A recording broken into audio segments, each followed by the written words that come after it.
Welcome to the SLT Podcast. You know what time it is. You know who's here. You have myself, Mr. Moore from More Education. We're always repping. We also have ladies first. Let's go to Miss Reed. Miss Reed, Miss Johnson. Thank you so much for being here. And we have Mr. Crawford. You guys can never keep it still. Bring your mic in there for a sec for me, please, sir. Yeah. Thank you. All right. Well, today's podcast is going to be sponsored by More Education. Check us out, moreeducation.co.uk. We should have the website down here for all of your educational needs, GCSE resources, all that good stuff. All right. So today's topic is a slightly heartbreaking. Would you say heartbreaking? It's painful. It's painful. Yeah. We're gonna address it as educators. As we said, I think in one of the earlier podcasts we said we have nearly, is it over 50 years worth of experience? No, it's well over 50 because I'm pushing 20. Miss Reed's pushing 20. Over 20. Hey, no, do you know the maddest thing happened? Yeah, I have to say this. Yeah, maddest thing happened. Yeah, we were at an event. Myself and Miss Johnson, yeah. I won't name You see that? There was no bring-ins, by the way. We were at an event. Just saying. And this. Just empty. Yes. On that couch over there. That's why they got me over here. We were at an event because the event. Okay, anyway, let's not. And a beautiful, tall. This girl must have been nearly 6 foot. Yeah. Tall, beautiful bone structure young lady came up to Miss Johnson and was like, "Oh, Miss Johnson." Blah, blah, blah. Wait, who was it? We can't Okay, sorry, yeah. However, when Miss Johnson did the mathematics and worked out, she said to her, "Oh, Ra, you must be about 33, 34 now, yeah?" And she was like, "Oh, yeah, I'm 34 next birthday." So that's just going to give you the context. Thank you for that. You're more than welcome. Miss yeah? Johnson, you know. I was cracking up. Give me back my sweets. So I say that to say we've been in the game for a while, and I know one of the main reasons I came in and also is specifically to help all children, but to impact young people specifically from our community, it's the African Caribbean community. I know when I came into education, that was actually one of the main pushes because of the underachievement, specifically of black boys in the education system. So coming in as an English teacher, it was like this really unique perspective, helped to engage boys in reading. I've done a lot of reading stuff with boys. So many different things to improve the academic outcomes, and not just the academic outcome, the outcomes of our boys. But after nearly 20 years, you were saying, Mr. Crawford, what's the question we're going to look at today? The gap's not closing, essentially, and in some metrics, the gap is widening in regards to the outcomes of black children, and most notably black Caribbean boys. And being on the front line, we see all of the challenges and all of the adversity and all of the contributing factors that lead to those, or the lack of those outcomes. The question I'm asking is, at what point as educators, at what point as I'm going to use the term activists, at what point do we just write some of these kids off? It's even uncomfortable for me to say and even pose the question, but that's the question I'm putting to us. Okay. I'm gonna write. You can never write somebody off or something off. You could never like completely write a group of people off. Yes, agreed. So I'm gonna that is it's gonna be a good hook for the YouTube thing. But you can never write somebody off or a group off. But what I think we definitely need to do is change tact or reevaluate our strategy in regards to how we are dealing with these issues, because we're losing. If it was a battle, we are losing badly, because something that distresses me is the gap, specifically academically, between Black Caribbean boys and Black Caribbean girls, Black boys and Black girls. Girls normally outperform boys at GCSE. It's not until they get up to, I think, around masters or doctorate level that it kind of balances out. Girls usually are better at education, have better educational outcomes than boys.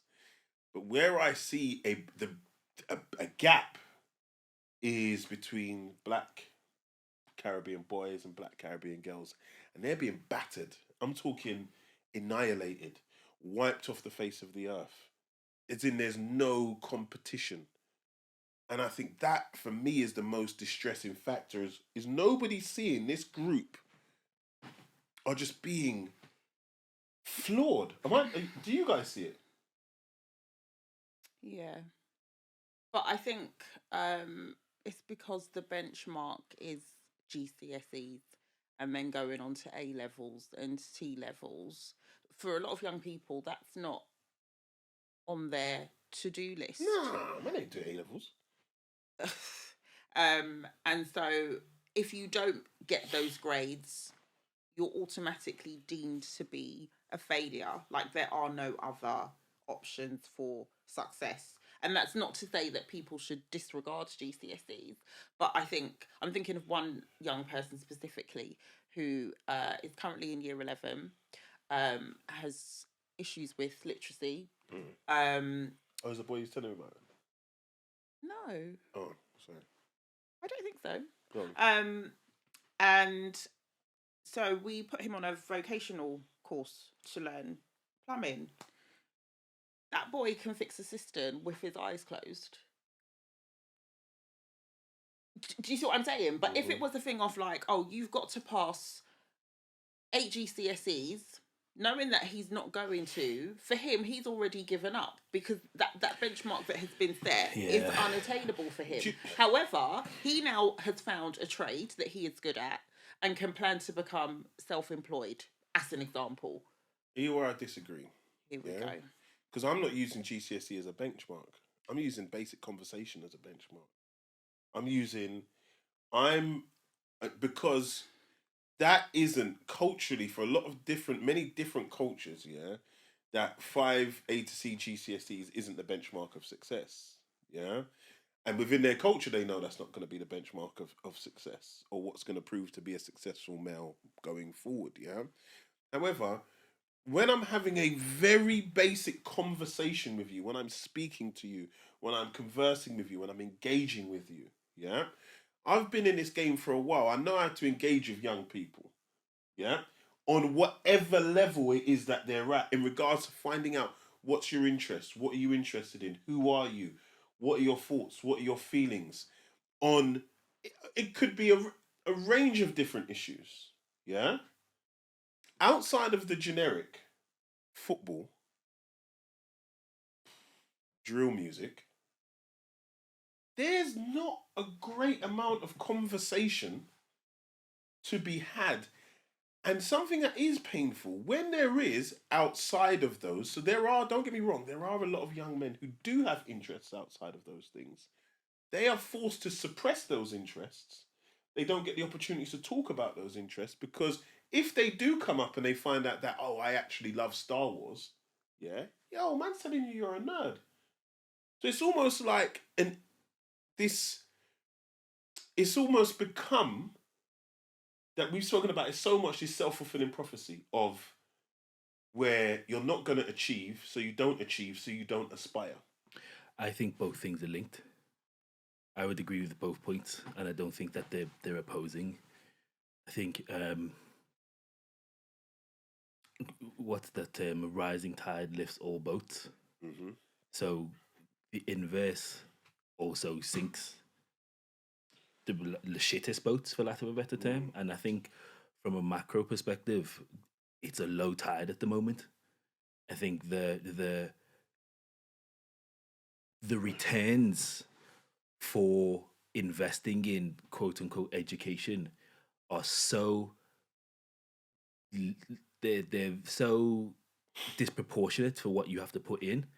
People will just give up.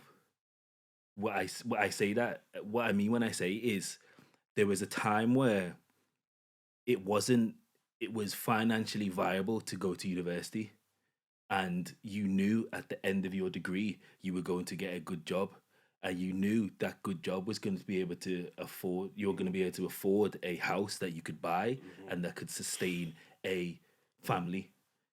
Those things aren't guaranteed now. So if we know either consciously or subconsciously that those things aren't guaranteed, why am I wasting time in this thing? I'm not even considering uni because the narrative is uni's mad expensive because it's 9 grand a year and it's potentially going to go up. And in addition to it being 9 grand a year or potentially going up, when you get a degree, you're not guaranteed a living wage. It's almost a point. Forget the uni thing. Forget the this, that, and the other. Like, as I said, basic conversation. But where do you get that from? Yeah, though?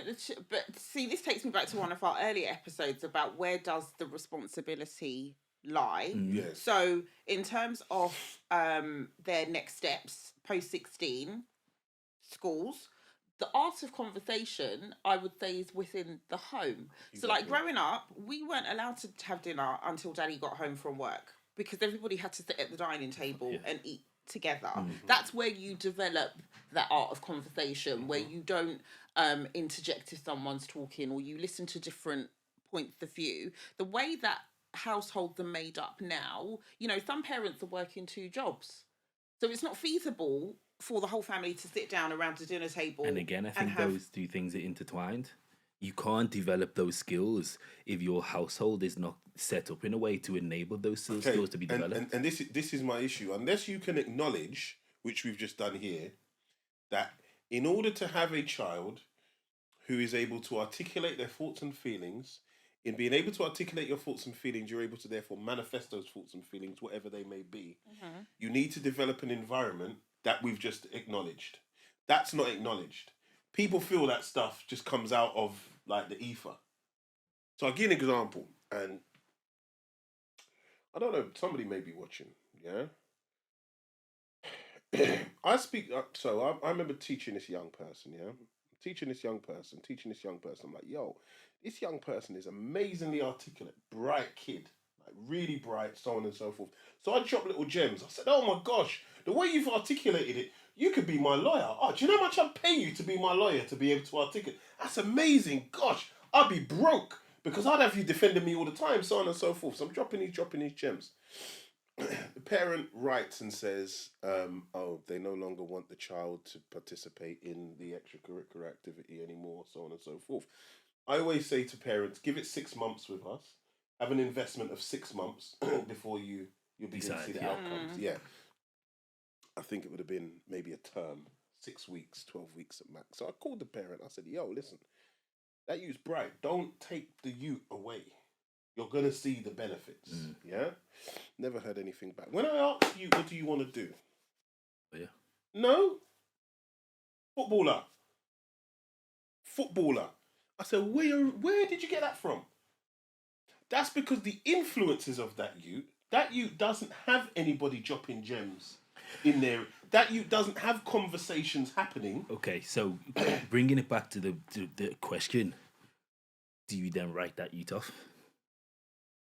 If you're going to plot the trajectory, unless that you encounters somebody, yeah? And remember, it's not structured in that way. The home isn't structured in that way. Many of the homes are not structured in that way.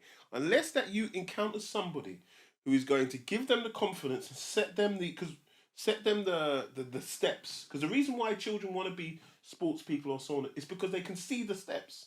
Not that they're any good at it. It's a blueprint. They can see the blueprint of how it works and what the outcomes are. Something else that people don't talk about is you have parents who are also invested in that child, who once they get through to maybe Arsenal Academy or so on and so forth, particularly mums, yeah? Big up Jude Bellingham's mum, yeah? who basically can't wait for their youth to bust to become a millionaire. It's like their meal ticket. It's their meal ticket. The little youth is their meal ticket. And unless that kind of dynamic or culture changes, which is what Rena's talking about, where no. The things that are important are being able to articulate yourself, being able to understand how to hold a conversation, being able to understand how to so on and so forth. Those are the things that are important. And the homes that we now see within the community don't facilitate that. So something you spoke about off air earlier, yeah? You've got youths who are coming from, young people who are coming from 2, 3, 4 generations of trauma. Yeah? Of trauma. I was listening to a podcast the other day, and I'm sure you wouldn't mind me mentioning him, yeah? A guy called Quincy, yeah, from Brixton, yeah? I don't know him personally, but I actually know of him. I know of both. I know of his dad, who had mental health issues, and his stepdad. My uncle is his godfather. You with me? So I know the story. He's like in his mid-40s, yeah? He was talking about his dad who had mental health issues, his stepdad who was into crime and a prominent figure in the community. 60, he's 45. He's old enough now to be a grandparent. I don't know what his youths or those youths are like. But that's 4 generations. He's talking about he started smoking crack at 13 years old. Yeah? I can reel off numerous people in our community who are like that. Numerous people. I teach a child now whose grandfather, I knew what them man they were doing, and his grandfather. So I'm going boom, boom, boom, and all. Surprise, surprise, that youth's in a proof. Do you write that kid off? Do I write him off? And you know what? He's a lovely kid. No. This is the question I'm asking. But the strategies that we have currently, like, Have to be different. have to be so dramatically different. We've been using the same strategies and the same rhetoric, but getting dead outcomes. Go on. What are the strategies that need to be different? I don't know. Because I would disagree with that. Go on, tell me. Today's SLT podcast is sponsored by none other than More Education, the UK's leading online black-owned supplementary service. Guaranteed grades. Sorry. Guaranteed grades. All your money back. Oh my God. I love that. Tell us about the guaranteed grades, Guaranteed grades, 6s, 7s, 8s. Don't watch that. You getting it? All right. I didn't say it. I didn't say it. But make sure, if you want to find out where your child is, what's happening with your child, how we can support, we've got amazing facilities. Log on to moreeducation.co.uk. And at the moment, we are doing an offer for £47. You can have an assessment, so we can tell you exactly what your child's doing in maths and English, where they are, what they need to improve on, and a consultation where you get to sit down with me and I discuss how to plot the next steps of your child's road to success. Log on, moreeducation.co.uk. What do we say? Guaranteed grades. I would say the blueprint to success hasn't changed and won't change. There are fundamentals, regardless of what route you want to take. Each path has the same discipline, sacrifice, being willing to commit to a long-term process. No matter what path you want to take, you have to accept that, and you have to instill those things. Who? The child at 5? Where is that coming from? Kids don't accept anything. That's So why. where is That's that why you have to coming from? mandate it. So where is that? Who? I'll continue to use that term. Yeah, If but it's I not the think- family, is it us? Because all I And see... at what point do you then say, "Yo, you're not heeding the signs"? So it's a wrap. No, but no, you can't say that because it's unfortunate as educators. We plant seeds and we don't often see them bloom into fruition unless you're fortunate to bump into them when they're in their mid-30s, and it's like, oh my goodness, look at you. And I'm not saying that we can take full credit for that, but like I said to Ziggy, when I tell you that child was rude, she was so rude.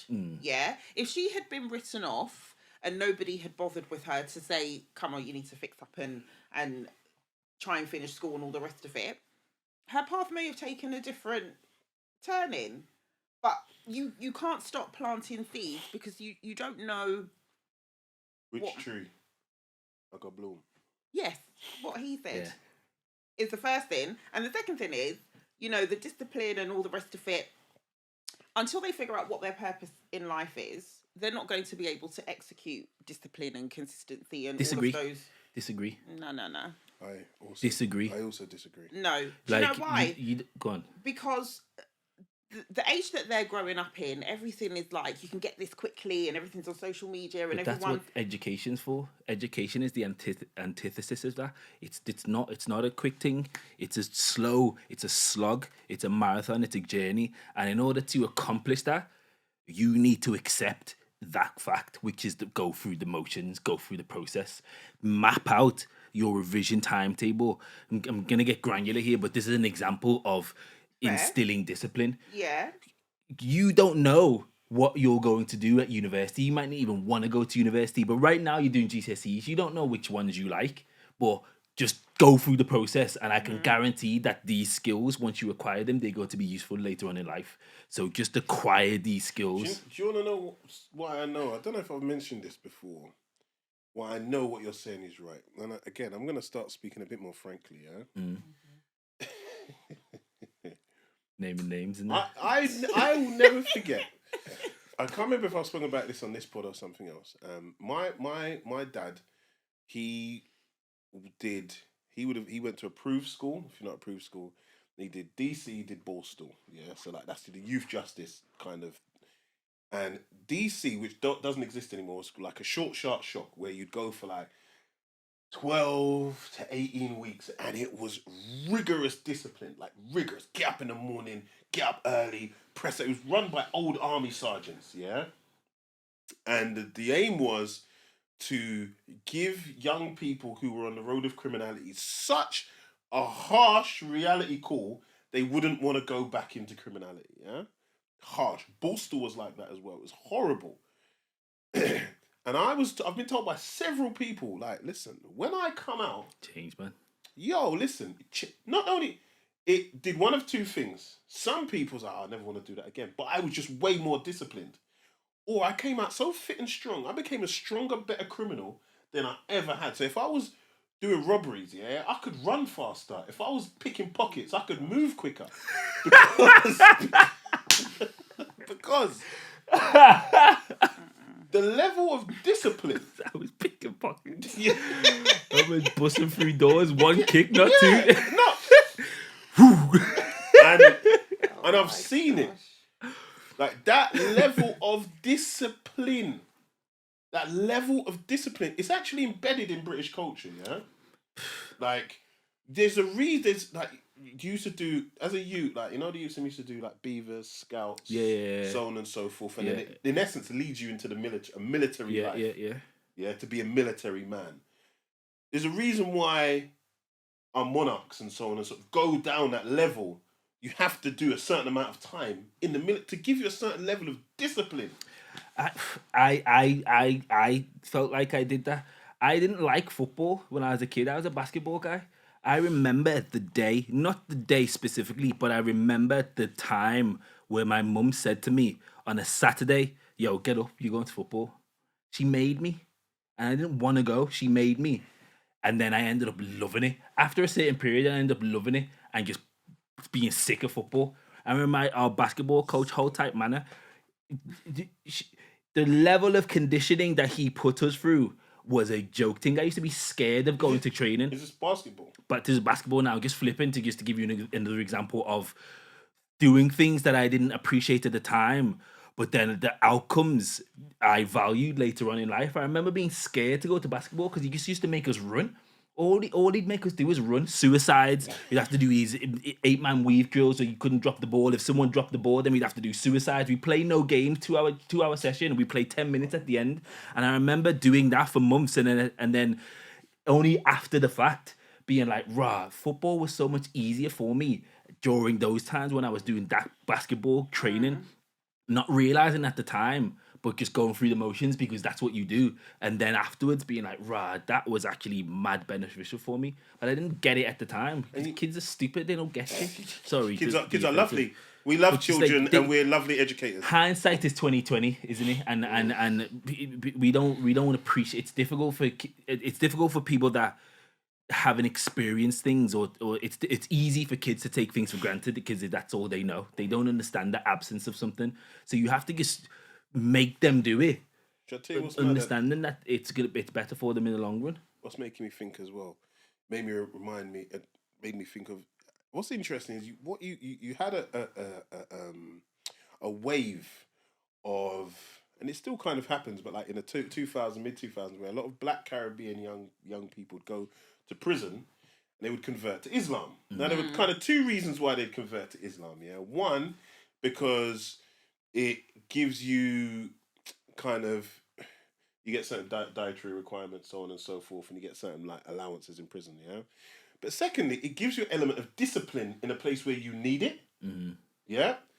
And when I look at many of our Black students who are from Muslim homes, yeah, so some of my youths from the Somali community, East African, so on and so forth, they have an embedded level of discipline, yeah, that many of our Black Caribbean youths don't have. An inbuilt, embedded level of discipline that's completely tacit. And the truth is, using the two parallels, even when the man them start to get older, you actually crave that discipline. You crave it because what happens is you realize and you come to understand, in order to elevate to the next level, you need it. You need that inbuilt discipline. So to kind of tie it back into can we write the youths off? I think the real question is, are the systems that we have in place, education system, I'm thinking more so about like the mentoring, because that's a big thing in our community, like the mentor. Oh, we need mentors, and not to disrespect any of the, because a lot of my friends and associates, they run brilliant schemes to help support the youth, but that's almost like where the majority of our energy is in regards to the harshness, the discipline, the rigor that it takes to survive in this very treacherous world. Yeah, are we building that for the youths? Because if they don't have that, then they are a write-off. Because we're not writing them off. The world's going to write them off. Because the world's going to come with the reality that's going to punch you in your face, and you're not going to be prepared to deal with it. And I know it sounds. The point I'm at now is we are so protective of our youths, specifically our boys, that they're not prepared for the world, and we're writing them off in not preparing them sufficiently, because they're going out and it's like, remember that game Lemmings? Where they fall off the where they just fall off the side. Oh my God. And I feel as a teacher, I'm just sitting here, watching them fall off the side. I'm like, yo, on a can say what I go on them. I say, oh no, the next one will be all right. Boom. No, you got boom. Build the bridge. No, yeah, no bridge building. Dig a tunnel. No tunnel digging. Youths are just falling off the side, and it's just like, oh, all right. I don't know. What are you saying? I think the mentor thing, or the investment in mentors is a metaphor for that. We need mentors now. We need dads. We need families, bro. We need dads to take their kids to football on Wednesdays and Sundays. No, you don't. I disagree with that. You need. I'm gonna go even further. As somebody who's had 2 children out of wedlock, and me and my children's mother get on now brilliantly well. No, you need to be in the yard and like marry the woman, and that long term. See that long term thing that you're talking about, like sacrifice this, that, and that. That's called marriage, bruv. That's called marriage, nation building, families. Serving something greater than yourself. But it's like we're trying all of these other ways to come about to a conclusion, and the youths are just dropping down. Okay, fair enough. If they're not dying, but they're not. They're almost like zombies. Enough of the youths I see. You look into their eyes and they're soulless because they have no vision and direction.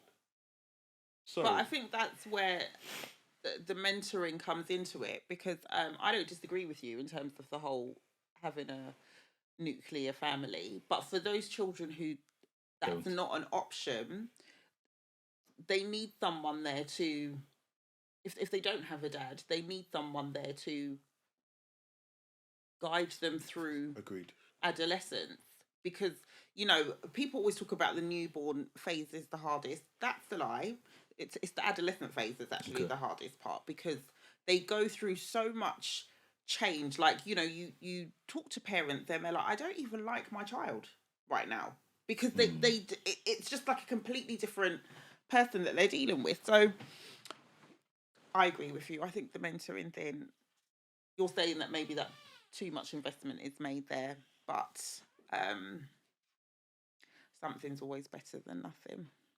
Just to quickly counter that before we wrap up, I think the narrative needs to be that I think we've got to the point now where, and I'm going to be cancelled for this, but I'm all right. I'll live. I'm sure I'll live. And if somebody attacks me on the street, then we know why it is. Yeah. I think I spoke about it in a different pod like this. We've got to the stage where I would say 50 years ago, to have a child outside of wedlock was unheard of. Oh my God, it was the worst thing. Beyond, it was abominable. It was just, how could you? Are you with me? Then you got to the point where maybe 25 years ago, 20 years ago, it's okay to, like, not okay, but it's okay-ish, and it happened. People had children outside of wedlock. You weren't going to be locked in a tower for having a child, as a woman, particularly for having a child outside of wedlock. Nowadays, so you may have, the acceptable thing was have a child in marriage. Then it got have a child outside of wedlock, but you may be in a relationship. Yeah? Now, what I'm seeing as the acceptable form is having children in situationships where you're not actually in relationships, yeah? As a woman, you may have just decided, I want a ute, So I'm just going to have the ute. Whatever the dad decides to work out that he's going to do, whether he's active or not, that's his business. But I'm actually in a position to have a ute. So where you're just seeing women... No, you're not. No. She is. Financially, she may be... she may have reached a point in life where she is, where... I categorically disagree. And you're just seeing pictures, like, right, look, I'm having a ute. But the long-term consequences, this is, and I'm talking long-term, I have children who are in their 20s, yeah? I'm sitting there thinking, this is, and I'm seeing it time and time again where we've moved, specifically in, I would say, the Black Caribbean community, where this is now a thing where it's just, I'm just going to have children without those structures, familial structures in place. And it's almost, they're completely disregarded. And it's freaking me out. And it's not freaking me out as a judgment to the person. It's freaking me out as somebody who has children in their 20s and has dealt with children for the last 20 years and can pretty much figure out what the outcomes are going to be based on that experience. Statistics. Yeah, it's not a personal judgment. Why is this now not acceptable from a social perspective, but... I'm judging personally. I think that's stupid. Goodness gracious. And that's a wrap. and I think for that reason, which is why we're going to have more and more conversations and more about these youths are pretty much just going to be like cannon fodder. They're going to be cannon fodder. Because people aren't appreciating what it takes to raise human beings. Oh, it's long. And the structures that need to be in place for it to be successful for legacy and next generation and building and all these things that we talk about in the abstract. Why is that controversial? because of how society has changed in regards to their view of the family. But sure, the numbers don't lie. Numbers don't lie. Stone. Huh? Let he who is without sin cast the first stone. No, that man said, me can't, so nothing can't. Yeah. But ultimately... I don't know what that means. Yes, you do. Okay, ultimately, I think this is something we are going to have to... It's a very painful conversation. It's very painful, and it has been uncomfortable. But listen, we'll probably jump onto something. But make sure you like, subscribe, comment, and most importantly, share amongst other professionals, please. Not professionals, people. Whether you like, dislike, so on and so forth. We need to get some of these on LinkedIn as well. So can we make sure we're sharing on all of our social media platforms? Yeah, I need to get back on that. And you're not on LinkedIn.